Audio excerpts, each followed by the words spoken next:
Hi, മഞ്ഞ കളറുള്ള എല്ലാ ബോർഡുകളും WPC ബോർഡുകളാണ്. അല്ലെങ്കിൽ കളർ കൊണ്ട് മാത്രമല്ലാതെ WPC ബോർഡിനെ നമുക്ക് എങ്ങനെ തിരിച്ചറിയാം?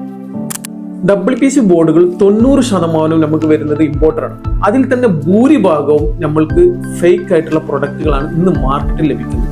വെറും കളറും ഷീറ്റിന് മേലുള്ള സീല് മാത്രമേ WPC ബോർഡ് എന്നുണ്ടാവുകയുള്ളൂ. WPC ബോർഡുകളിൽ വുഡിന്റെ കണ്ടന്റ് ഉണ്ടായിരിക്കണം.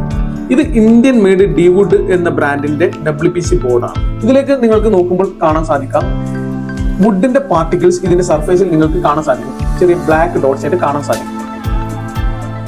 എന്നാൽ ഇത് ഇമ്പോർട്ടഡ് ആയിട്ടുള്ള 2 ബ്രാൻഡ് പ്രൊഡക്റ്റുകളാണ്. ഇതിലേക്ക് നിങ്ങൾക്ക് ശരിക്കും സൂക്ഷിച്ചു നോക്കുന്ന സമയത്ത് ആ വുഡിന്റെ കണ്ടന്റുകൾ നിങ്ങൾക്ക് കാണാൻ സാധിക്കുകയില്ല. ഇതുകൊണ്ടാണ് ഞാൻ നേരത്തെ പറഞ്ഞത്, ഇന്ന് കേരളത്തിൽ ലഭിക്കുന്ന 90% പ്രൊഡക്റ്റുകൾ WPC ബോർഡുകളിലും ഭൂരിഭാഗം പ്രൊഡക്റ്റുകളും ഫേക്ക് ആയിട്ട് വെറും കളറും സീലും മാത്രമായി വരുന്ന പ്രൊഡക്റ്റുകളാണ്. അപ്പോൾ നിങ്ങൾ ഒറിജിനൽ WPC ബോർഡ് സെലക്ട് ചെയ്യാൻ പഠിച്ചില്ല. ഇതുപോലത്തെ ഇൻഫോർമേറ്റീവ് ആയിട്ടുള്ള വീഡിയോകൾക്ക് ഞങ്ങളുടെ പേജ് ഫോളോ ചെയ്യുക.